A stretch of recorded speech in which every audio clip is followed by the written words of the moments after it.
And we're back with Bedtime Stories, Grownup Edition, Feast or Famine, Part 3. When we left off, Angela had found herself in a legal situation, and LJ and Q are committed to clearing her name. Q held a memorial service for Amoura in order to give his son Michael closure. Pastor Corey Thompson, personally known as CT, had enlisted the help of his armor bearer, Deacon Davis, and Angela to help him surprise Stephanie during her birthday weekend. CT and Stephanie had been dating off and on for the past 3 years or so. CT was instrumental in helping Stephanie figure out where Angela was back when that whole situation was going down between her and Jessica. In season 2, we learned that the pastor is also an undercover FBI agent. When Stephanie flew into Dallas from North Carolina for her birthday weekend, Regina and Angela were waiting for her to turn up. The ladies took her to Beldam, the Queen Mother's Spa in Fort Worth, where she received the full service treatment. Then they all headed over to the Ritz-Carlton Dallas, where Angela had booked the entire penthouse level. Pastor Corey, Angela, and Deacon Davis had pulled out all the stops for Stephanie's 35th birthday. Angela flew in all of the family members and friends who she knew Stephanie would love to have there, booked them all rooms at the Ritz, and planned a party to top all parties for that evening. On the guest list was Stephanie's best friend, Lorena, affectionately known as Rennie, LJ's baby sister, and Marcia, Angela's deceased husband's half-sister, Miss Brenda's stepdaughter. Angela collaborated with Veronica to style Stephanie for the evening, and Veronica showed up with one of her homegirls who's also a makeup artist, Jada.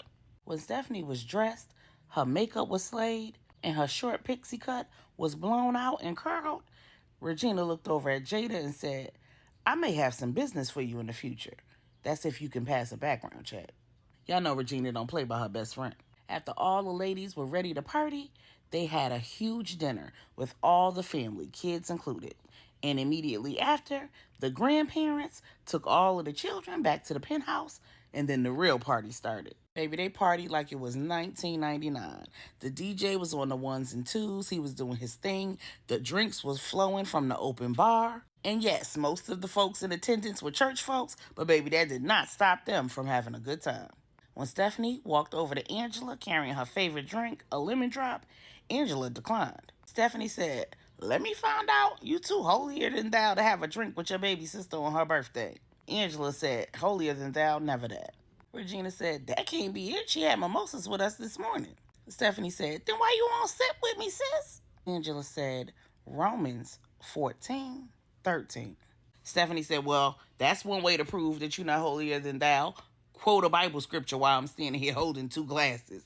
Angela said, "Well, I'm only quoting it because it's relevant to my position on this. Yes, I am Bob, but not when I'm out somewhere with my man, okay?" Stephanie said, "Well, I don't know that scripture off the top of my head, so elaborate."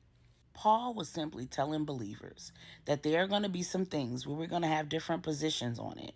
Just like drinking. Some Christians believe that it's a sin to even have one drink.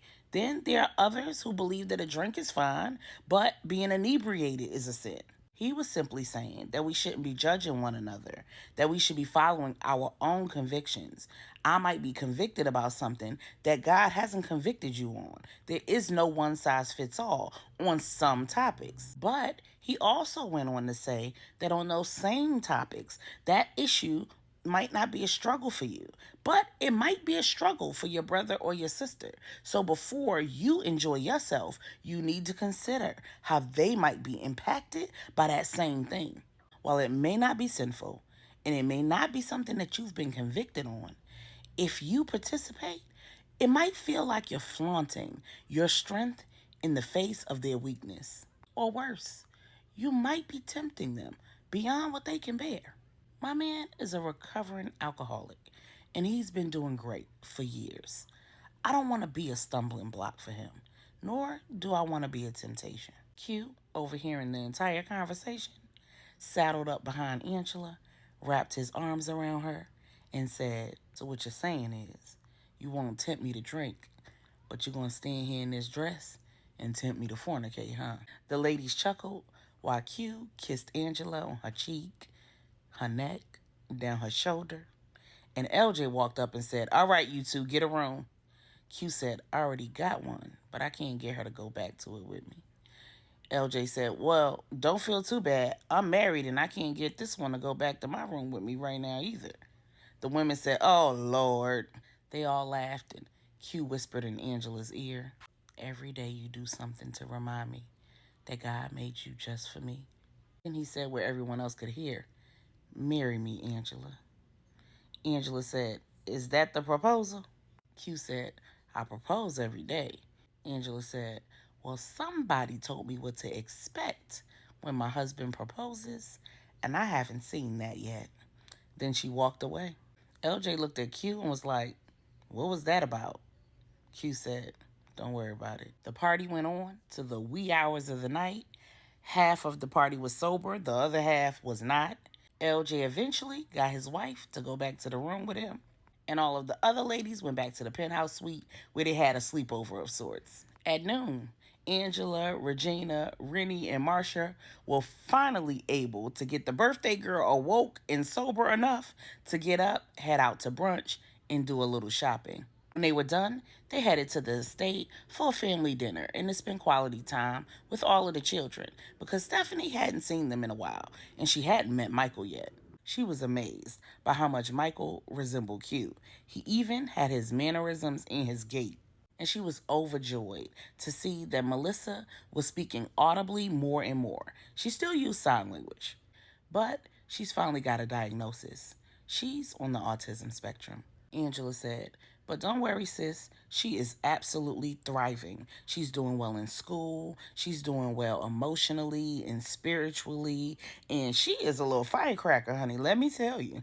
There's absolutely no doubt about it that she's going to do more than survive, honey. She's going to excel. Stephanie asked, "How's Michael holding up after losing his mom?" Angela said, "Well, that's kind of touch and go.